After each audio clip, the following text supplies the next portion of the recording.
Coming to you live from the Tino Studios in Minooka, Illinois. I'm your host, Bucky Shanks, and this is Tino Tonight.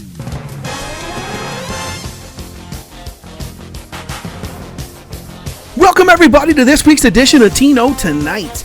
We're done with the minor bowls, we're done with the draft pick battles, and we are on to the final four of the national championship bracket, and we are also into the major bowls. And with that being said, let's get started right now. And we'll start with the Cotton Bowl. Coming in at number 26, just outside of being ranked, Oregon State. The Beavers are as consistent as it gets to this point. They finished up 2019 and 2020 at 6-6. They currently sit at 6-6. They haven't had much luck in bowl season thus far, losing their previous two trips. And the number 25 seed, Georgia Tech Yellow Jackets. The Yellow Jackets, ice cold the end of the year, losing 4 of its last 5 games. Did enough to grab a spot in the last major bowl. This does mark 3 straight years with a postseason appearance for C. Bergeron. He currently sits with a 20-16 record. Georgia Tech is 2-0 versus Oregon State. Next up, the Orange Bowl. Wake Forest, after being upset they were ranked earlier this season, I'm not sure if the Wake Forest staff is happy about this berth of the Orange Bowl or not. But after going 4-18 over the first 2 years, head coach Kevin Gilman has his team 7-5 this season and in the postseason for the first time. And for Miami, the Hurricanes returned to bowl season for the second straight year. It's been a slow but steady improvement each year for Miami. 4 wins in 2019, 5 wins in 2020, and 6 so far this season.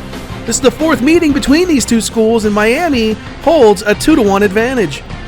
Next up, the Fiesta Bowl. For Clemson, the Tigers fell off a bit this year after an 11-3 season last year on a trip to the Elite Eight. After starting slow, they won 4 of their last 5 to earn a trip to this year's Fiesta Bowl. Head coach Dave Labby will get career win number 25 with a win here. And for Oklahoma State, the Cowboys return to bowl season for the second straight year after finishing last year 7-5. With the win here, head coach Todd Husky will have his career-high 8th win in a single season. This is the first meeting between Clemson and Oklahoma State. And the Rose Bowl for Washington. The Huskies ended the year winning 5 straight before losing 2 times in 2 weeks to Oregon. A win in the Pac-12 title game would have given Washington its 3rd trip to the postseason in 3 years. Instead, they'll have to settle for roses. And for Iowa State, after starting the year losing 3 of their first 4, the Cyclones ended the year winners in 6 of their last 8. However, Iowa State took a step back this year after winning 11 games a year ago and earning a trip to the playoffs. This is the first meeting between Iowa State and Washington. And the Sugar Bowl. Ignore that graphic at the top that says Rose Bowl. It's Sugar Bowl. Bucky's editing staff is total dog water. But we have Tennessee, the self-proclaimed preseason number 1 team in the land, finished 7th on the year. 7th on the year in the SEC.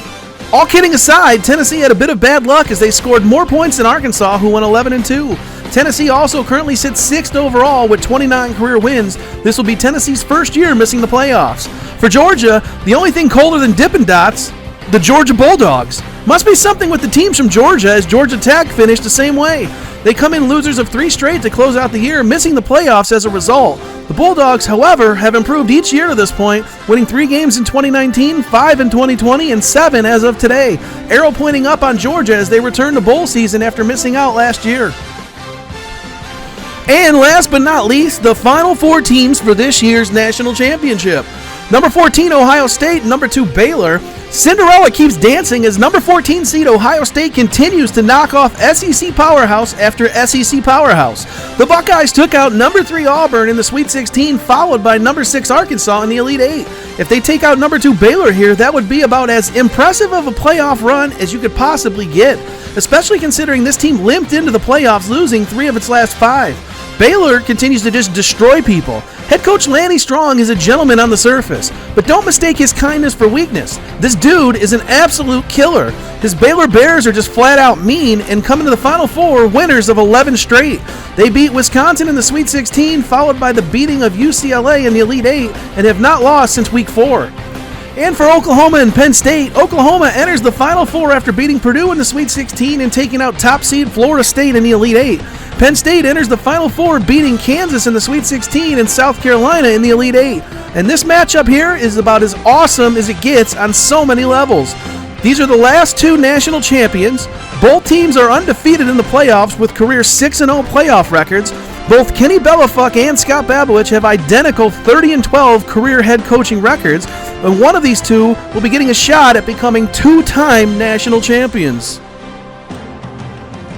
And that'll do it for the Major Bowl and Final Four edition of Tino Tonight. For everybody here at Tino Studios inside Buckingham Palace, I'm your host, Bucky Shanks. Good night, everybody!